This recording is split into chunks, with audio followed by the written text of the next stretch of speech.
हरे कृष्णा। आज श्रीमद् भागवतम के पहले स्कंद के दूसरे अध्याय की चर्चा करेंगे। और ये जो दूसरा अध्याय है इसमें प्रमुख रूप से 34 श्लोक हैं और इसका जो चैप्टर का नाम है दिव्यता एवं दिव्य सेवा। और इसमें सूत गोस्वामी पाद जो हैं वो जब पीछे आपको याद होगा कि पिछले वीडियो में मैंने बताया था आपको कि उनके पहले जो चैप्टर थे उसमें 6 प्रश्न पूछे थे और उन 6 प्रश्नों का उत्तर देने के लिए अभी सूत गोस्वामी जो हैं वो तैयार हैं। सबसे पहले उन्होंने ब्राह्मणों का धन्यवाद किया कि प्रश्न पूछने के लिए, और फिर वो दूसरे और तीसरे श्लोक में जो हैं 2 श्लोकों में वो सुखदेव गोस्वामी को प्रणाम करते हैं।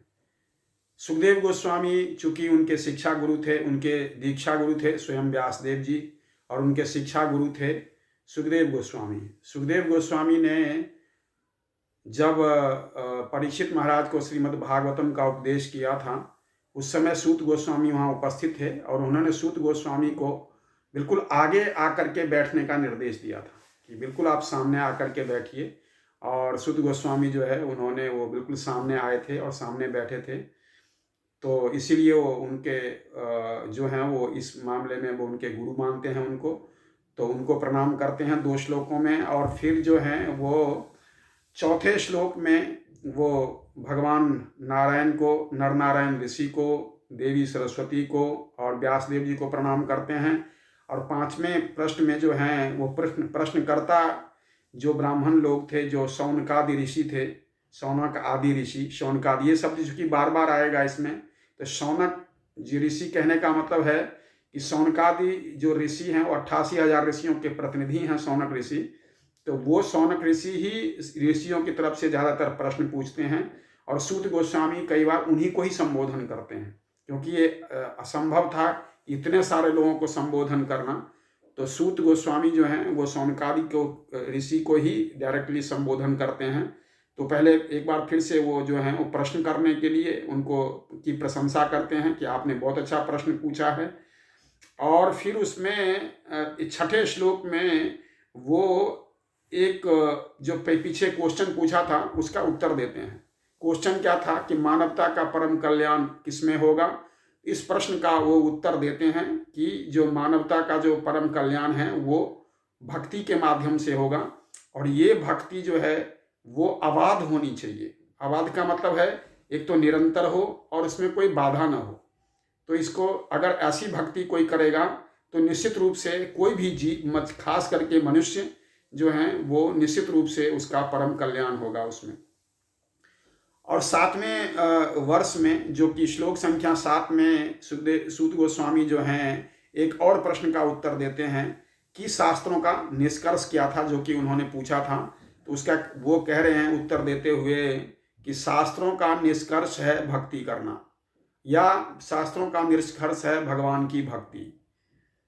और इस तरह से जो है उन्होंने उनके प्रश्नों का उत्तर देने के बाद श्लोक संख्या 8 से लेकर के 15 तक में जो है वो वर्णाश्रम से भक्ति की प्राप्ति होती है। इस बात की चर्चा की गई है कि वर्णाश्रम अगर भक्ति को प्राप्त कराने में अगर सहयोगी है और प्राप्त करवाता है तभी जो है वो अपने सही लक्ष्य को प्राप्त करता है, नहीं तो केवल वो श्रम है। तो 8 से 15 श्लोक तक में वर्णाश्रम से भक्ति की प्राप्ति के बारे में बताया गया है। तो थोड़े थोड़े मैं कुछ श्लोकों में जो मेन पॉइंट्स हैं, जो मेन श्लोकों में, उस पर भी थोड़ा थोड़ा चर्चा कर लेंगे।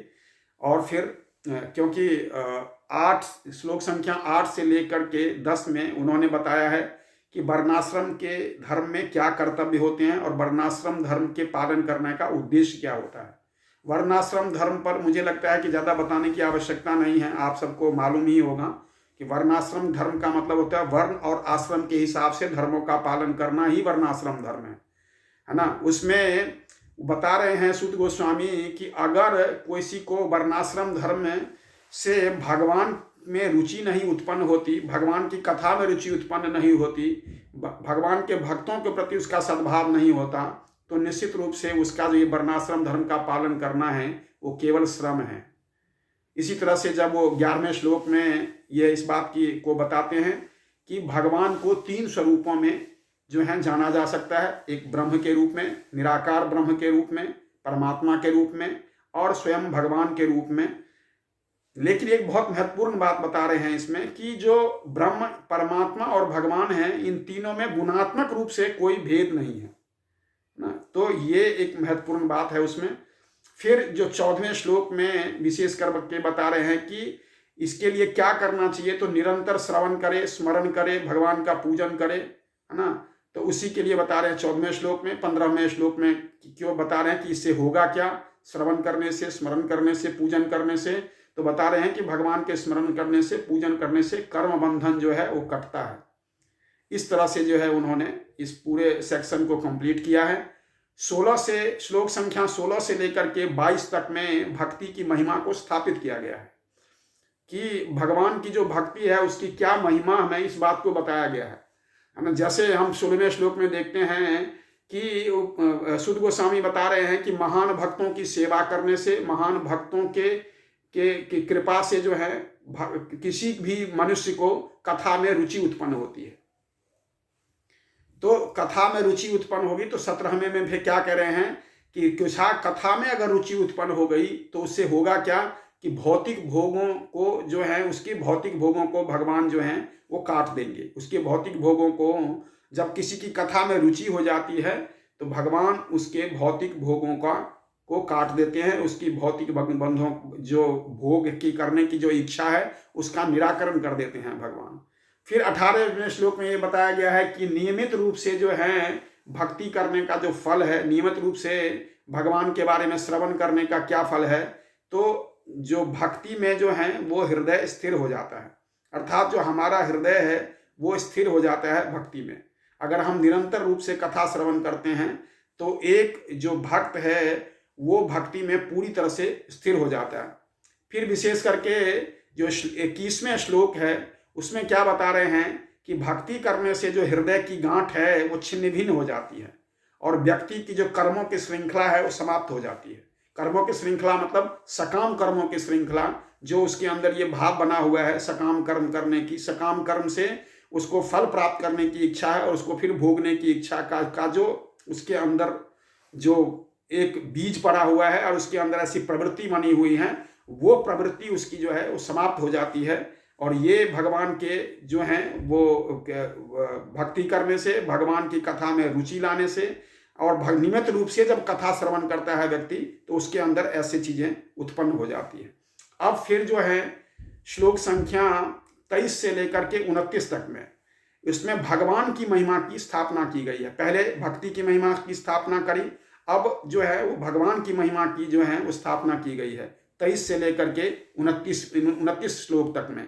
26वें श्लोक में विशेष रूप से क्या कह रहे हैं कि अगर किसी को मुक्ति की कामना है, कोई मुक्ति की अगर कामना है, और मुक्ति का मतलब है, भक्त के लिए मुक्ति का मतलब है भगवान की सेवा, एक दूसरे व्यक्ति के लिए मुक्ति का मतलब है सांसारिक दुखों से निवृत्ति। तो भक्तों के हिसाब से वो भगवान के धाम में जाएगा, एक दूसरे व्यक्ति के हिसाब से उन दुखों से मुक्त हो जाएगा। तो अगर किसी को मुक्ति की कामना है तो उसको द्वेष रहित होकर के भगवान नारायण की, भगवान वासुदेव की पूजा करनी चाहिए। ये बात बता रहे हैं वो 26वें श्लोक में। 27वें श्लोक में क्या बता रहे हैं कि रजोगुणी तमोगुणी जो लोग होते हैं वो देवताओं को, पितरों को, भूतों को या अन्य लोगों को जो है, अन्य लोगों की पूजा करते हैं, उनके अंदर ये चीजें होती हैं। और 28 में और 29 वर्ष नंबर 28 और 29 में सभी क्रियाओं का सार भगवान वासुदेव हैं, इस बात को स्थापित करते हैं कि भगवान जो हैं, भगवान वासुदेव ही जो हैं, जितने भी संसार में इसी तरह की चीजें हैं वो सब चीजें जो हैं भगवान वासुदेव ही हैं। चाहे वो यज्ञ है, नाम संकीर्तन है और किसी भी तरह की जो चीज है, सब भगवान वासुदेव स्वयं हैं। इस बात की चर्चा की गई है।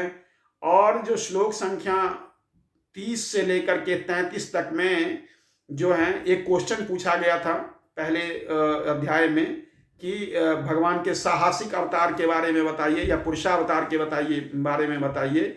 तो उसका उत्तर देते हुए यहाँ पर कह रहे हैं कि भगवान जो हैं वो पुरुषावतारों का वर्णन है 4 श्लोकों में। और भगवान जो है अपने इन अवतारों के माध्यम से, भगवान अपने इन अवतारों के माध्यम से इस भौतिक जगत की उत्पत्ति करते हैं और उसका पालन भी करते हैं, तो ये इन चारों श्लोकों में इसका वर्णन किया गया है। फिर जो 34वां श्लोक है, जो कि इस अध्याय का अंतिम श्लोक है, उसमें ये बता रहे हैं, जैसे प्रश्न क्या पूछा गया था कि देवकी के पुत्र जो है भगवान कृष्ण के जो हैं वो उनके प्रकट होने का क्या कारण था, वो भगवान के प्रकट होने का प्रयोजन क्या था। तो उसका उत्तर देते हुए सूत गोस्वामी कह रहे हैं इसी उसमें श्लोक में कि शुद्ध जीवों का जो है उद्धार करना और अपनी दिव्य लीलाओं को प्रस्तुत करना और उन दिव्य लीलाओं के माध्यम से उन भक्तों को अपने तरफ आकर्षित करने के लिए जो है भगवान देवकी के पुत्र जो हैं जो इस धराधाम पर उत्पन्न हुए। तो पूरे जो अध्याय में आप देखेंगे कि प्रमुख रूप से जो है वो ना भगवान वर्णाश्रम से भक्ति की प्राप्ति है, और इसके बाद फिर भक्ति की महिमा की स्थापना है। उसके बाद जो है उन्होंने भक्ति भगवान की महिमा की स्थापना की है, और उस अंतिम में उन्होंने जो कि एक क्वेश्चन नंबर 3 का उत्तर दिया है कि देवकी पुत्र भगवान जो हैं वो देवकी पुत्र के रूप में क्यों प्रकट हुए। तो ये पूरा इस अध्याय का समरी है। बहुत बहुत धन्यवाद। हरे कृष्ण।